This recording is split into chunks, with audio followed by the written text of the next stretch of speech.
Hello everyone, welcome back. Today we will be making our brown laundry soap. This is another different method from the ones we've been doing.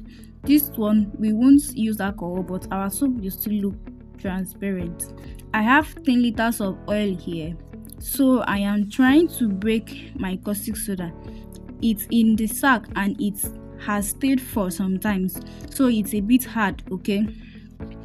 So I am going to get my caustic soda and I will be using about 1340 grams of caustic soda.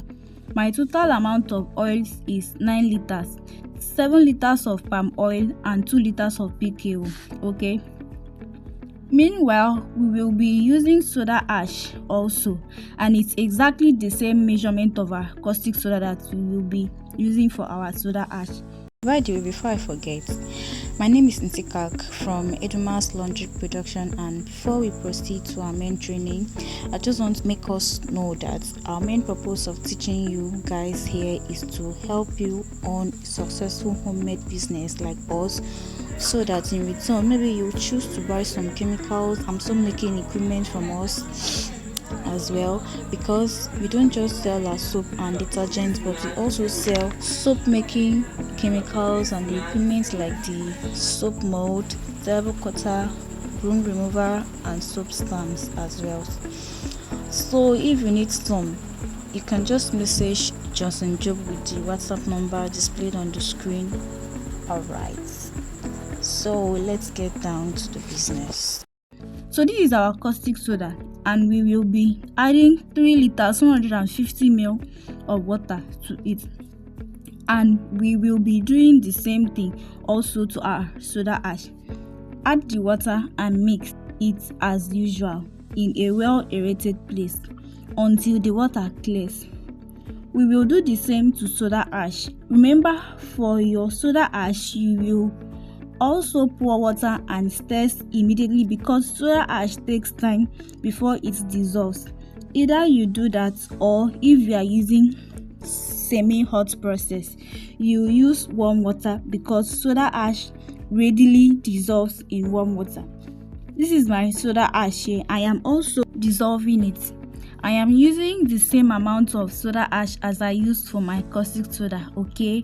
And I will be dissolving it with room temperature water. I am not using warm water.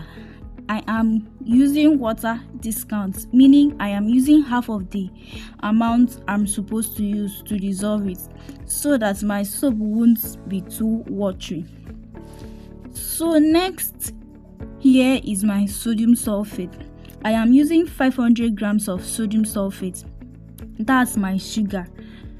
500 grams of sugar with the warm water I will use to dissolve it.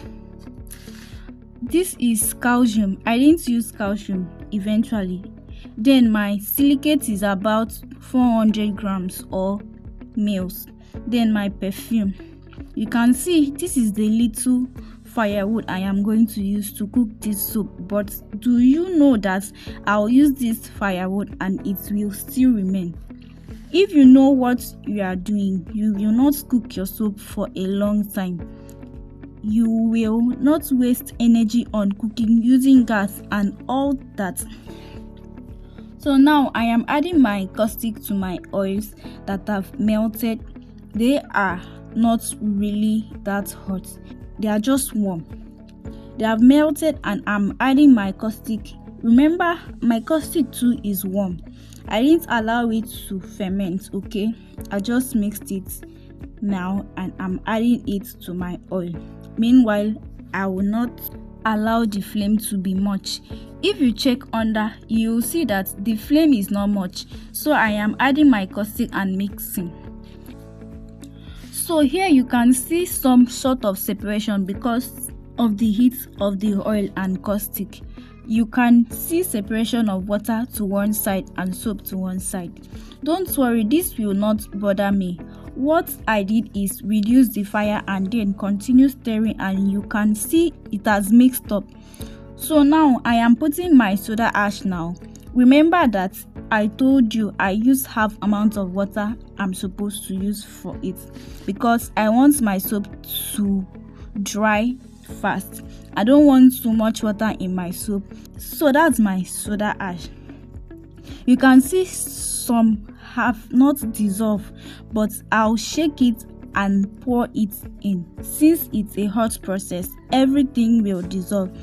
The only thing I will advise you to is that when you pour a chemical, you have to allow it dissolve completely before pouring the next. So now I am pouring in my dissolved sugar solution. Remember, I used about 500 grams of sugar in warm water. And just that sugar solution alone has changed the texture of my soap, as you can see. Remember, I drastically reduced my flame, okay?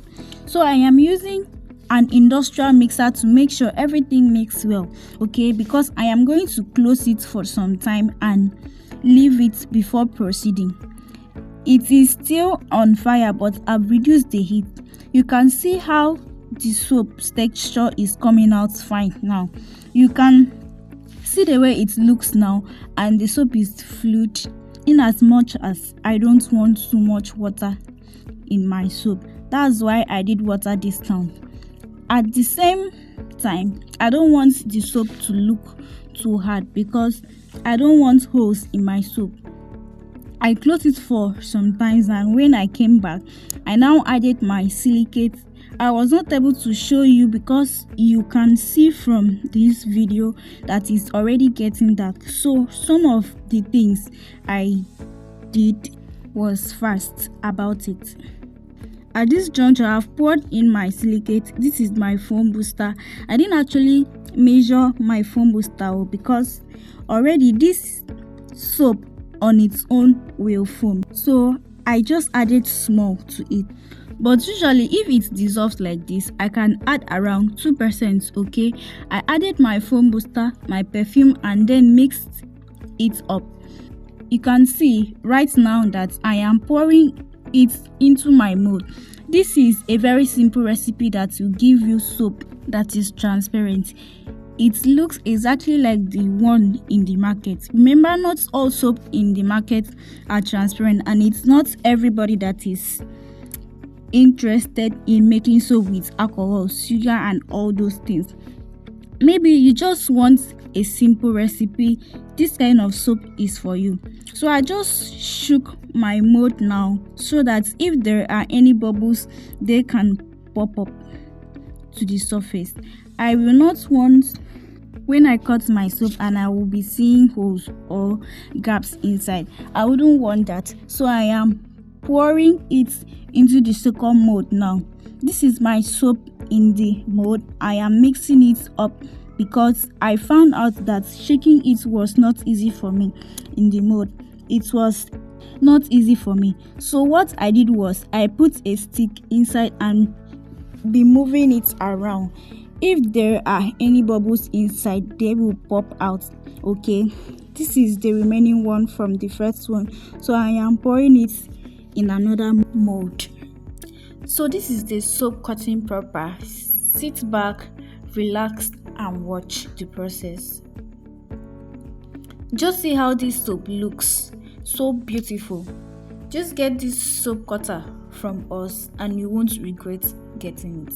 Thank you very much. Bye.